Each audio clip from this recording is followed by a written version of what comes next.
What's he bloody playing at? Let's begin.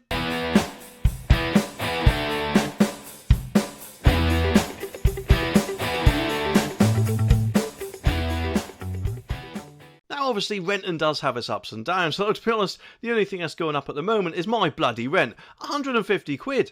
Which in the middle of the cost of living crisis is the last thing you want, isn't it? And it's not like I'm renting a mansion or anything like that. My current rent is £725 a month, and next month that'll go up to £875, and I'm not alone in this. I was talking to my colleague Teresa at work the other day, and she was saying that her rent is also going up. And Teresa, if you're watching, don't forget the Chinese. She'll know what I mean. And you know, if my landlord's watching, read between the lines. But the thing is, you'd like to think, wouldn't you, that the government would actually bring in some sort of maximum limit that landlords can actually put up the rent by. I mean, councils do it, apparently, from what I've heard with council houses. So you'd think, wouldn't you, that somewhere down the line a similar thing might happen for private rent. Especially, of course, as the government is apparently, from what Rishi was saying a while back, going to ban no-fault evictions. There is just one teeny-weeny problem. Yeah, that might not be happening. According to this article, there's been a blow for millions of renters. I can't remember the last time I had a blow. Anyway, as for the flagship package is on brink of collapse ahead of the election, insiders say. So why is that? I mean, what's going on? And I thought that was something they were going to roll out. But apparently not, because according to this, Whitehall insiders have claimed that the Conservative manifesto promised to end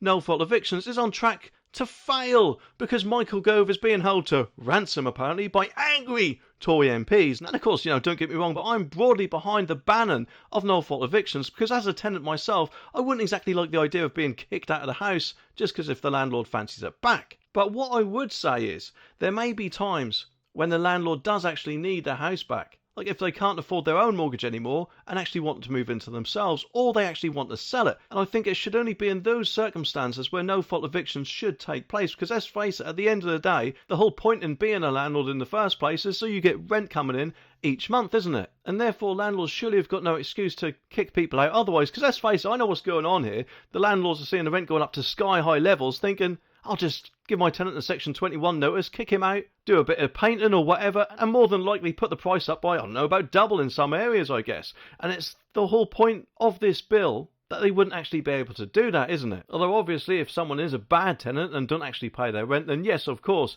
give them a Section 21 and kick them out. Because let's face it, they're not exactly sticking to their contract, are they? And also, if something like those two clauses that did make their way into a future bill somewhere down the line, I do think that rules should be put in place that the tenants don't have to up sticks to move out in the usual time. I personally think that giving the tenants, I don't know, 12 or maybe even 6 months notice would give them much more breathing room to find another place. And also, if they got their deposit back early, they could then use that as another deposit. So it would be handy if something like that was put into place, if and when this bill did actually come back. Because let's face it, I think it will do. Possibly, who knows, in the future manifesto. And it does say here that last month the Housing Secretary vowed to pass the flagship Renters Reform Bill before a general election this year. But distraught officials have accused a backbench Tories, including some landlords, of refusing to compromise on the legislation. And that's more than likely because they're probably all just thinking of the money they could get in if they put their rent up by quite a large amount. A Whitehall source said that officials are at a total loss given both pro-landlord groups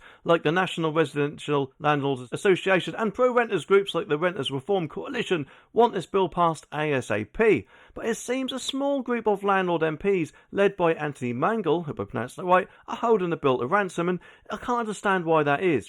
When a bill is put forward to Parliament, all round about 650 MPs have the opportunity to vote on the bill. So if just one MP is against it, then another who knows how many hundreds would more than likely want the bill put through. So what is the problem here? It just doesn't make sense to me, especially considering what I'm about to tell you here, because it says Mr. Mangle, who apparently isn't a landlord himself, insists that he supports us abolishing no-fault evictions. So what bloody hell are you playing at then? Put the bill through. But he claimed, though, that a large number of Tories are disappointed about the bill banning fixed-term rental tenancies and replacing them with periodic tenancies that don't have an end date. And the thing is, yeah, I could be wrong, but most rentals, including mine, are what's called an assured short-hold tenancy. Try saying that 3 times when you're drunk. Which basically means that you're given a set time, either 6 or 12 months, that you have to be contracted to your landlord. And then, of course, it goes on a rolling monthly basis with no end date. So that's kind of like it is at the moment, isn't it? And if he's got such a problem with it, put it forward to all MPs to vote on. I mean, that's the whole point in all this, isn't it? It continues and says that ministers and backbench rebels has reached a stalemate,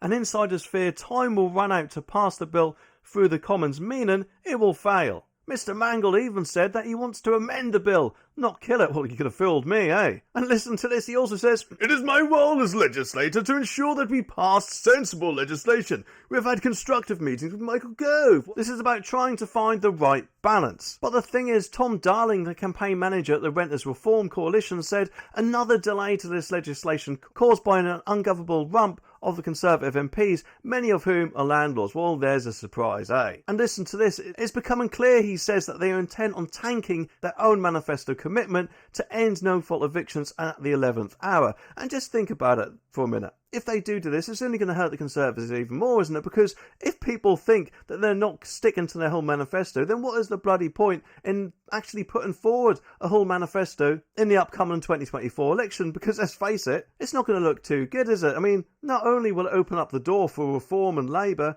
to say that, let's face it, they can't run a pee up in a brewery and therefore can't be trusted with any of their manifesto pledges, but also it'd just make them more of a laughingstock than what they already are, wouldn't it? But just what do the actual government say about this? Well, let's see. The Department for Levelling Up Housing Community spokesperson said, "Our landmark Renters Reform Bill will deliver a fairer and private renters sector for both tenants and landlords, and it will abolish Section 21 evictions, giving people more security in their homes and empowering them to challenge poor practices. We continue to meet regularly with a range of groups represented in all those private rented sectors." Well, there is just one problem. Your bill looks like it's going down the drain, so bloody sort it.